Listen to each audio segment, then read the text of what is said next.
have before us the opportunity to forge for ourselves and for future generations a new world order, a world where the rule of law, not the law of the jungle, governs the conduct of nations. When we are successful, and we will be, we have a real chance at this new world order, an order in which a credible United Nations can use its peacekeeping role to fulfill the promise and vision of the UN's founders. Out of these troubled times, our fifth objective, a new world order, can emerge, a new era, freer from the threat of terror, and today that new world is struggling to be born. A world quite different from the one we've known, a world where the rule of law supplants the rule of the jungle. What is at stake is more than one small country. It is a big idea, a new world order.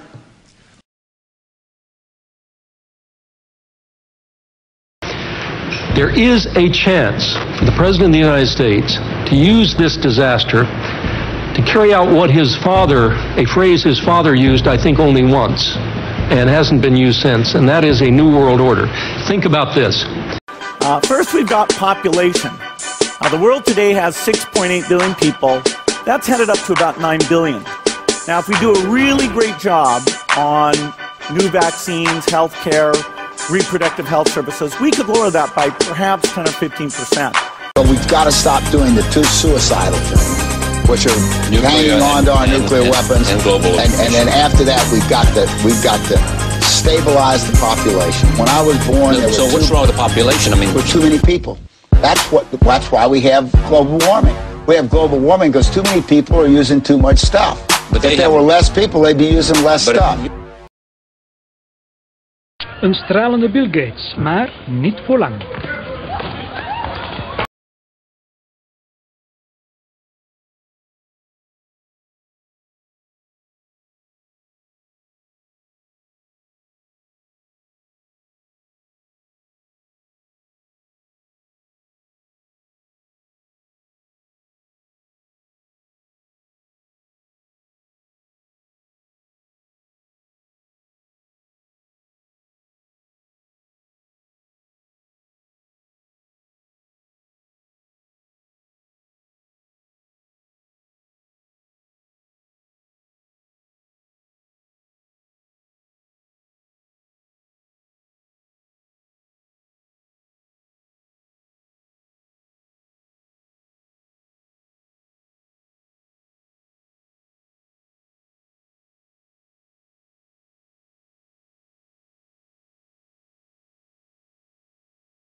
So while we all went about our lives yesterday, we came very close to a catastrophic event here on planet Earth, and we didn't know about it. It turns out we just missed getting hit by an asteroid, a piece of solid rock, roughly the size of a 10-story building.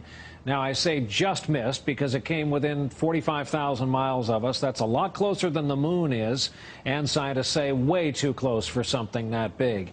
Had it struck, again, the people who tell us about these things, say the impact could have had the force of 1,000 Hiroshima-strength atomic bombs over a huge area of the What about aspartame?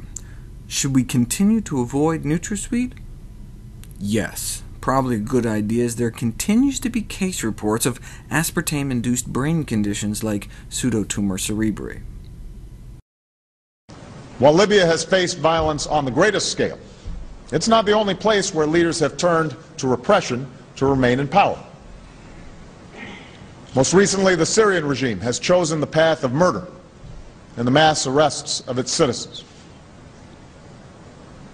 The United States has condemned these actions, and working with the international community, we have stepped up our sanctions on the Syrian regime, including sanctions announced yesterday on President Assad and those around him.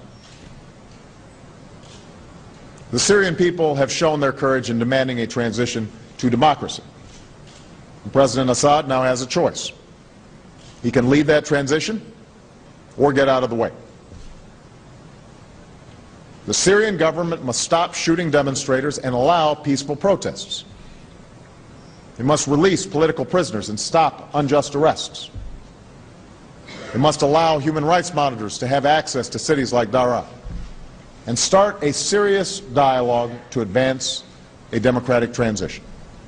Otherwise, President Assad and his regime will continue to be challenged from within and will continue to be isolated abroad. So far, Syria has followed its Iranian ally, seeking assistance from Tehran in the tactics of suppression. And this speaks to the hypocrisy of the Iranian regime, which says it stands for the rights of protesters abroad, yet represses its own people at home. Let's remember that the first peaceful protests in the region were in the streets of Tehran, where the government brutalized women and men and threw innocent people into jail. We still hear the chants echo from the rooftops of Tehran. The image of a young woman dying in the streets is still seared in our memory. And we will continue to insist that the Iranian people deserve their universal rights and a government that does not smother their aspirations. Now, our opposition to Iran's intolerance and Iran's repressive measures, as well as its illicit nuclear program and its support of terror, is well known. But if America is to be credible, we must acknowledge that at times our friends in the region have not all reacted to the demands for consistent change with change that's consistent with the principles that I've outlined today.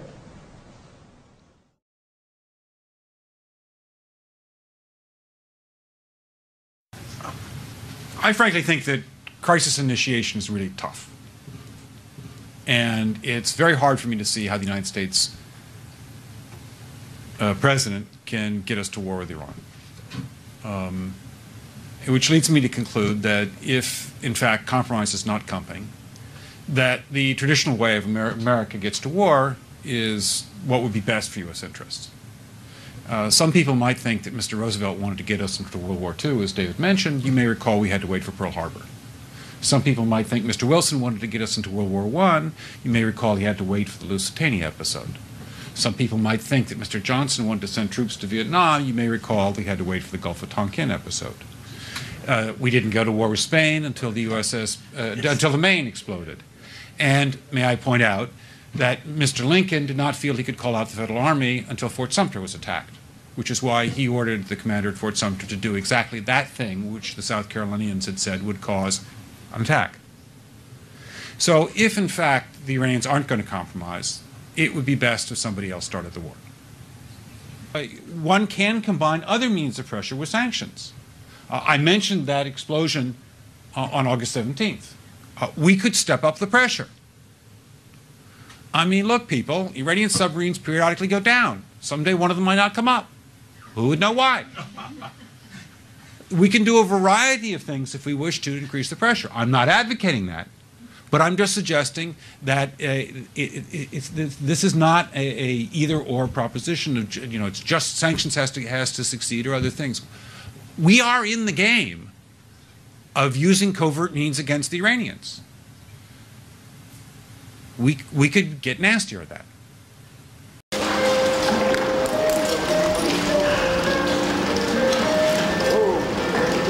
You see that blowout? Mm-hmm. That's a gun. There's another soul around here with you, bro.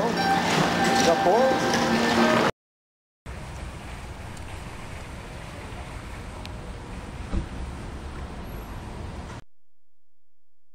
This is interesting. We couldn't even get through the first half of the first day of the Atlantic hurricane season without a tropical system making landfall somewhere. Now, this is not a tropical depression or tropical storm, but this area of low pressure has brought some beneficial rains to northern Florida, so this isn't all bad news by any stretch. But where did this system come from?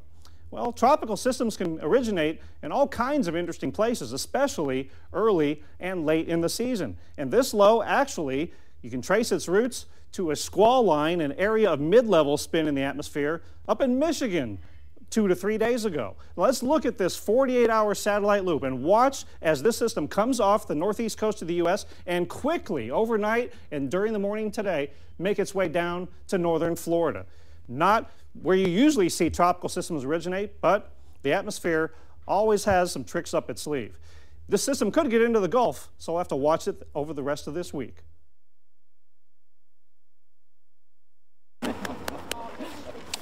Meet Karen and Roger Hill.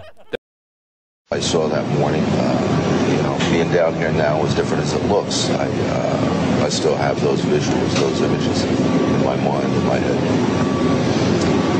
We're on, as a nation, officially now. The suicide bombers, it happens in Israel on a daily basis. Those are the things we have to be careful of now, we have to watch for now. Do you expect suicide bombers? Plane struck the North Tower of the World Trade Center 1 year ago. Hundreds of people have gathered here at Ground Zero to mark the anniversary in what is expected to be, we tell you that the anniversary ceremony will also include several moments of silence, marking the times that the hijacked jets place roses on the site for a flower arrangement that will be turned into a permanent. The god Baphomet. This is the god that the Templars were supposed to have been worshiping when they came back from the Crusades, and the Pope and Philip le Bel condemned Jacques de Molay, who was the head of the Templars at that point in time, and they scattered to Portugal and Scotland. Of course, resurfaced later as the organization of Freemasonry, but again, this is the god of Freemasonry. Now, how would you like to be the wife of a Mason and suddenly come to realize what your husband is into? And he has taken an oath, hasn't he? He's not going to tell you what he's into. Now, what I like to do when I can, I like to read the Occult Zone books. And I have a book here called The Evolution of Freemasonry, written by a Freemason, published by McCoy Publishing Company, which is a Masonic publishing company. Some of you will really enjoy this. I just toss it in here because I thought it was interesting. It's in this book on page 89. There's a picture of Martin Luther, and it says, Martin Luther opened the way for the future development of Freemasonry. In the book, 10,000 Freemasons, 10,000 Famous Freemasons, written by a Freemason, there is an individual who was a cohort of Martin Luther, who was himself a Freemason. And so, was Luther himself a Mason? I don't.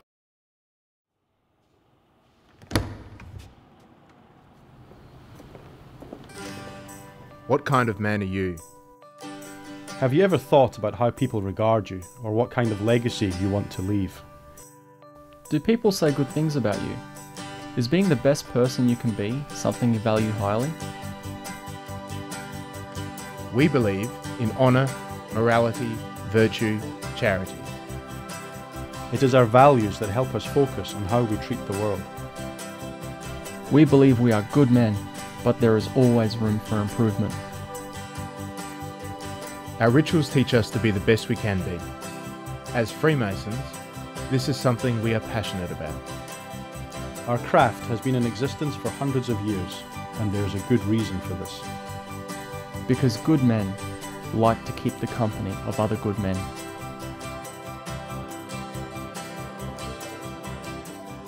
So what do you stand for? What do you believe in? What company do you want to keep?